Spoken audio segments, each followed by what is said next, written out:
Fellow space enthusiasts, we have something that makes you shocked. Today we've got an interstellar treat for you, a journey into the heart of SpaceX's latest triumphs and challenges. Buckle up because we're about to dive deep into all the recent testing campaigns of Starship 28 over the past week.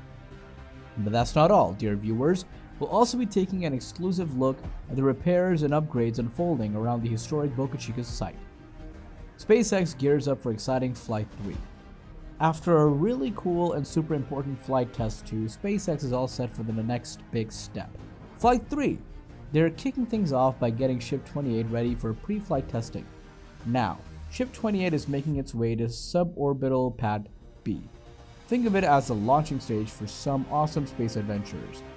The SpaceX team is super excited about this because it's the beginning of the test that they need to do before Ship 28 and its buddy Booster 10 can go on a real space trip. It's like making sure everything is perfect for, well, before the big day. SpaceX is gonna do a lot. It's doing this to make sure Ship 28 and Booster 10 are ready for a big flight they're planning for early in 2024. So buckle up because SpaceX is gearing up for some exciting space action. Ship 28 and Booster 10 gear up for Starship's third test flight. On December 14, 2023, SpaceX rolled Ship 28 to suborbital pad B to finish testing its engines before its third test flight with the Starship stack.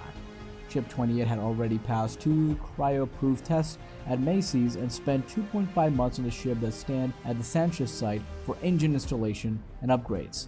The ship is on a tight testing schedule, likely starting with the cryo-proof, followed by a 6-engine spin prime, and then a 6-engine static fire before it's ready for the stacking.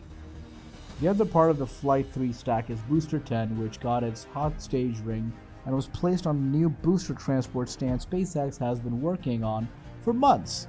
Booster 10 then headed to the rocket garden, getting set for rollout to the launch site. Despite the limited views due to the new transport stands, Booster 10 seems to have all its engines and shielding in place.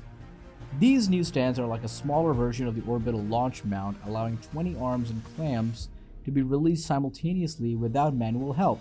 These stands will make moving and preparing boosters for stacking onto the OLM much simpler. Similar to Ship 28, Booster 10's testing is expected to be quick, possibly involving a cryo-proof, a 33-engine spin prime, and a 33-engine static fire before it's ready for flight. SpaceX wants a short pre-flight test campaign for future missions, including NASA HLS campaigns. However, there's a chance SpaceX might do extra cryo-proof testing with Booster 10 and even the full stack due to upgrades in the orbital tank farm. SpaceX launch pad and tank farm upgrades, boosting efficiency for Easter turnarounds. After the second test flight, the big boss of SpaceX, Elon Musk, checked out the launch pad and said it looked awesome. The people from NSF, whatever that is, flew over the launch site and took pictures. Those pictures show that the pad didn't get messed up much, thanks to a new thing called a flame deflector plate. About a week later, after they took a little Thanksgiving break, the SpaceX team started checking everything and fixing up the launch pad. They took off and put back on all the clamps that hold things down. They also took out a piece from the back middle of something called Booster Quick Disconnect and messed with some hoses that carry special frozen fuel stuff. They even brought in a big crane called LR11000 to fix something called the Ship Quick Discount. So basically, SpaceX is doing a bunch of work to make sure the launch pad is super strong and can be used again really fast for another launch. Now let's talk about the place where they keep all the fuel, called the orbital tank farm. Before the second test flight, SpaceX added more cool stuff to it. They put in 4 more subcoolers and 2 more pumps for the liquid oxygen stuff, and 2 more subcoolers and 1 more pump for the methane stuff. They also made space for 9 more tanks and 5 of them are already there. This means they can load up more fuel faster, like in 45 minutes instead of 90 minutes, when they're ready for a launch. SpaceX is almost done with these upgrades. They're testing and cleaning up the new pumps and coolers, getting everything ready for the next big launch. Before we launch into the next segment, don't forget to hit that subscribe button and ring the notification bell. SpaceX's future missions. Looking ahead to the upcoming space flight, SpaceX has some exciting plans for Flight 4. This mission is set to feature Ship 29 and Booster 11. Ship 29 is currently in the high bay, undergoing pre-flight preparations and modifications. It's patiently waiting for their next steps, which could include being attached to the engine or installation stand at Sanchez. Alternatively, it might be the first vehicle to use the new high bay. Booster 11, on the other hand, has been on the booster work stand for about a month, where it's receiving its engines and undergoing various pre-flight tasks. Both of these components are gearing up for their important roles in the upcoming mission. Looking ahead to the Flight 5, the plan is for Ship 30 and Booster 12 to take the spotlight. Ship 30 is in the final stages of preparation in the high bay, while Booster 12 has been moved to the left work stand in Mega Bay 1. It's getting ready for cryo-proof testing, a crucial step in ensuring the vehicle's readiness for space travel.